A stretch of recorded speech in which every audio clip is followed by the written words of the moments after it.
காலை வணக்கம் நண்பர்களே. நம்ம இன்ஸ்டாகிராம்ல மட்டும் இல்லாம யூடியூப்லயும் பிள்ளையார் சொல்லி போட்டாச்சு.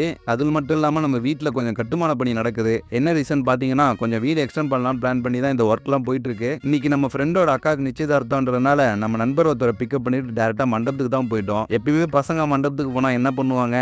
ஆஸ் யூசுவலா கேட்டரிங் சர்வீஸ் தான். அதை சிறப்பா முடிச்சுட்டு கொல்லைக்கு கிளம்பிட்டோம். இன்னும் கொல்லைக்குள்ள போய் நுழையவே இல்லை. அதுக்குள்ள நம்ம கோவிந்தனுக்கு சுத்து போட்டானுங்க. எப்பயுமே நான் கொல்லைக்கு வரும்போது வழக்கமா இவங்களுக்கு பிஸ்கட் வாங்கிட்டு வருவேன். இன்னைக்கு அதை வாங்க மறந்தனால தான் இப்படி ஒரு ஆர்ப்பாட்டம் நடந்துட்டு இருக்கு. நம்ம வயல்ல பாத்தீங்கன்னா கொஞ்சம் கட்டுமான பணி நடக்குது. இந்த ஷெட் ஒர்க்லாம் எதுக்கு நடக்குதுன்றத வரப்போற நாட்கள் நான் வீடியோ அப்டேட் பண்றேன் கண்டிப்பா. அது மட்டும் இல்லாம நம்ம கொல்லையில ஒரு ஓரமா மலாட்டை விதைச்சிருக்கேன். கூடவே புளிச்சக்கீரையும் விதைச்சு வச்சிருக்கேன். இதுக்கு முன்னாடி நம்ம கொல்லையில என்ன விதைச்சிருந்தோம் பாத்தீங்கன்னா உளுந்து தான் விதைச்சிருந்தோம். ஊடால கொஞ்சம் கொள்ளும் போட்டிருந்தனால ஏர் ஓட்டின பிறகு கொஞ்சம் கொள்ளு செடிலாம் மிச்சமா இருந்தது. அது கிட்ட போய் பார்க்கலாம்னு பார்த்தா ஏகப்பட்ட கொள்ளுக்கா இருந்தது. அதை அப்படியே பறிச்சு சாப்பிட்டுக்கிட்டே கோழிகளுக்கு கொஞ்சம் தீவனம் போட்டுட்டு வீட்டுக்கு கிளம்பலாம்னு பார்த்தா பின்னாடி ஒரே சவுண்டு. என்னடான்னு பார்த்தா நம்ம கோவிந்தனுங்க அடிச்சு விட்டுக்கிட்டு இருக்கானுங்க. அவனுங்களை அப்படியே பிரிச்சு விட்டுட்டு டைரக்டா வீட்டுக்கு போயிட்டு மனமா ஒரு காஃபியை குடிச்சுக்கிட்டே வரப்போற நாட்கள்ல என்ன வீடியோ போடலாம் சொல்லி யோசிச்சுட்டு இருந்தேன். அப்புறம் எப்பயும் போல கொரியர் போற டைம் வந்ததுனால நெய்வேலி போய் கொரியர் போட்டுட்டு எங்க மாதாஜி கொஞ்சம் வறுவல் மீன் கேட்டிருந்தாங்க. அதை நம்ம லாரன்ஸான கடையில அப்படியே வாங்கிட்டு வீட்டுக்கு கிளம்பியாச்சு. அப்புறம் சொல்ல மறந்துட்டேன், நம்ம லாரன்ஸான கடை எங்க இருக்குன்னு பாத்தீங்கன்னா கரெக்டா நெய்வேலி வெங்கடேஸ்வர பேக்கரிக்கு ஆப்போசிட்ல தான் இருக்கு.